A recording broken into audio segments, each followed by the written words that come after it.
মাত্র ৪,০০০ টাকার জন্য এই ছেলেটিকে খুন করা হয়।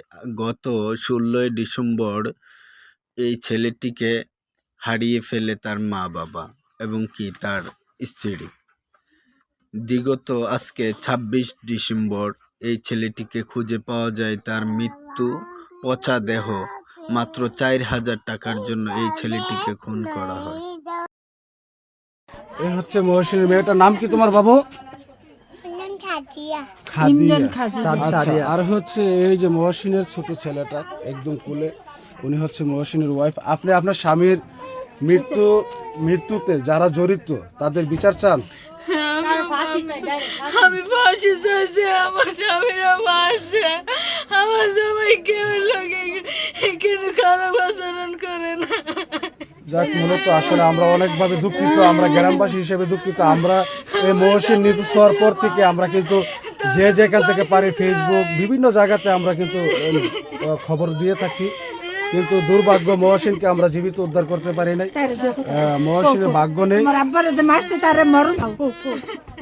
দেখবো শিশু মানুষ, যাই হোক কেউ কান্নাকারি করবেন না। আচ্ছা, সবাই আপনারা সবাই ভিডিওটা ভালো করে শেয়ার করবেন, যাতে আমরা এই গ্রামের আমরা বিচার পাই। এবং যে অবস্থা বর্তমান যুগে ৪,০০০ টাকার জন্য মানুষ কিভাবে খুন হয়, সেটা আসলে মূলত অনেক দুঃখের বিষয়, আক্ষেপের বিষয় যে বাংলাদেশে এখনো এই জুলুমবাদী মানুষ, জুলুমবাদী মন মানসিকতা কিভাবে থাকে।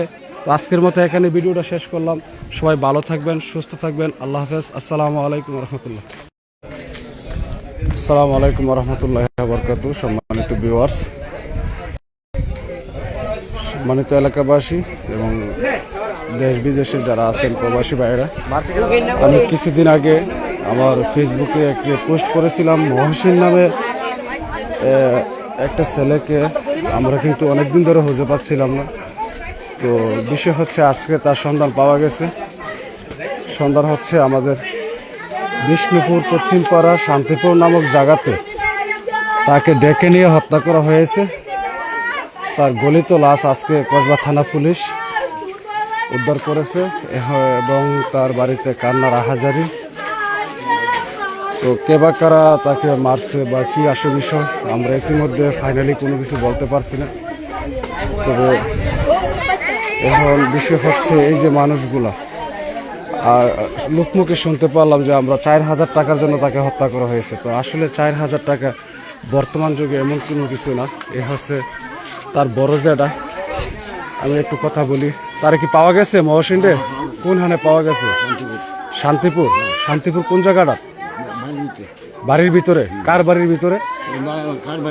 আচ্ছা, উনি বাড়ি চিনে না। তো ওরা মারছে কি কারণে, উদ্দেশ্য জানা গেছে? কি কারণে? মোবাইলের টাকা নিয়ে। কত টাকা আনুমানিক? আচ্ছা, মোবাইলটা ১০,০০০ টাকা। এটাকে কেন্দ্র করে তো এই যে ওনার বাপ, মহসিনের যে বাবা, মহসিনটা কি পাওয়া গেছে? কোথায় পাওয়া গেছে? শান্তিপুর। আচ্ছা, ওরা কি মৃত্যু না জীবিত পাওয়া গেছে? মৃত্যু পাওয়া গেছে। তো মহসিন তো আজকে অনেকদিন ধরে নিখোঁজ ছিল। আমরা তাকে নিয়ে বিভিন্ন ফেসবুকে বিভিন্ন জায়গাতে লেখালেখি করছে এই এলাকার ছেলেরা, কিন্তু মহসিনকে আমরা জীবিত পাই না। আমাদের আফসোস। এখন মহসিন কোথায় আছে? থানাতে, পুলিশ হেফাজতে। মহসিনকে মূলত মারল কেন? আচ্ছা, ৪,০০০ টাকা পাইতো। ৪,০০০ টাকার জন্য ঝামেলা হয়েছে, ঝামেলা থেকে তারে জীবনে শেষ করে দিছে। তো এটার কি আপনারা বিচার চান? হ্যাঁ, আমরা অবশ্যই গ্রামবাসী হিসাবে, পরিবার হিসাবে, পরিজন হিসাবে আমরা সবাই নিন্দা করি, এই মৃত্যুর ধিক্কার জানাই। পাশাপাশি আমরা তার বিচার চাই, সুষ্ঠু বিচার। আইন প্রশাসন এবং বাংলাদেশ সরকার যারাই আছেন না কেন, এইটারা সবাই দৃষ্টিগোচরে নেবেন এবং প্রবাসী ভাই এবং দেশে যারা আছেন বেশি বেশি ভিডিওটা শেয়ার করে দিবেন, সবার হাতে পৌঁছে দিবেন। ৪,০০০ টাকার জন্য একটা মানুষকে কিভাবে মেরে ফেলে। তার ছোট ছোট বাচ্চা আছে। এর বাচ্চাটি কই? আচ্ছা, ওর বাচ্চাটি একদম ছোট ছোট। আপনারা সবাই ভালো থাকবেন, সুস্থ থাকবেন এবং বেশি বেশি লাইভটা শেয়ার করে দিবেন। হ্যাঁ, আমি তার ওনাদের রিকোয়েস্টে আমি ওর ফ্যামিলিটাকে দেখাচ্ছি। এই হচ্ছে মহসিনরা বাড়ি। যে ছেলেটাকে মারা হয়েছে, হে আসলে মূলত একটা অটো ড্রাইভার ছিল। পাশাপাশি এই হচ্ছে মহসিনের গড়টা, এই হচ্ছে মহসিনের গড়টা এবং টোটাল বাড়িটা এইটা আসলে হেরা একদম নরম।